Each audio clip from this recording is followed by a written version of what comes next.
Iran Israel উত্তেজনা রূপ নিচ্ছে সরাসরি সংঘর্ষে। একদিকে ক্ষেপণাস্ত্রের বর্ষণ, অন্যদিকে জবাবি হামলায় জ্বলছে তেহরানের আকাশ। ইসরায়েলের জরুরি অবস্থা, তেহরানে পতাকা হাতে উল্লাস। প্রতিশোধের এই আগুন এখন গ্রাস করছে পুরো মধ্যপ্রাচ্যকে।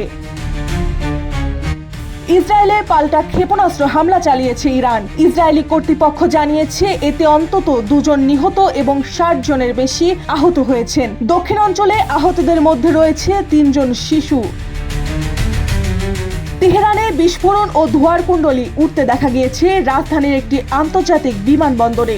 আগুনের কারণ এখনো স্পষ্ট না হলেও আতঙ্ক ছড়িয়ে পড়েছে নগর জুড়ে। এই হামলার জবাবে ইসরায়েল আবারও ইরানের অভ্যন্তরের লক্ষ্যবস্তুতে বিমান হামলা চালিয়েছে ও ইরানের যেসব স্থাপনা ইসরায়েলের জন্য হুমকি তাদের টার্গেট করা হচ্ছে বলে জানিয়েছেন এক বিবৃতিতে।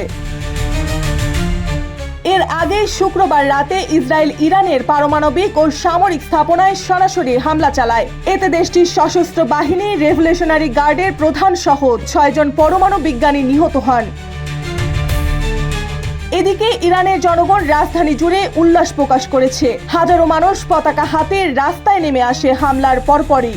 নারীরাও অংশ নেয় উল্লাসে। জাতীয় গর্বের প্রতীক হয়ে দাঁড়ায় ক্ষেপণাস্ত্রের এই জবাব। অন্যদিকে ইসরায়েল জুড়ে সতর্কতা জারি করেছে আইডিএফ। সামাজিক যোগাযোগ মাধ্যমে নির্দেশ দেয় সাধারণ মানুষ যেন সব নির্দেশনা কঠোরভাবে মেনে চলে।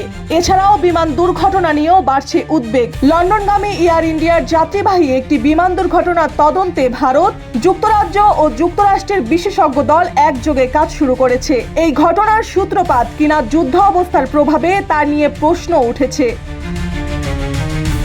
এই মুহূর্তে পুরো অঞ্চল যেন দাঁড়িয়ে আছে অগ্নিস্রোতের কিনারে। প্রতিশোধ আর প্রতিরক্ষার এই যুদ্ধের মাঝে সাধারণ মানুষের জীবনে নেমে এসেছে এক অনিশ্চিত অন্ধকার। শান্তির খোঁজে তাকিয়ে আছে বিশ্ব। তেহরান, তেল আবিব নয়, এবার উত্তর আসা উচিত কূটনীতির পথ থেকে। মার্জিয়া মৌ, রূপালী বাংলাদেশ।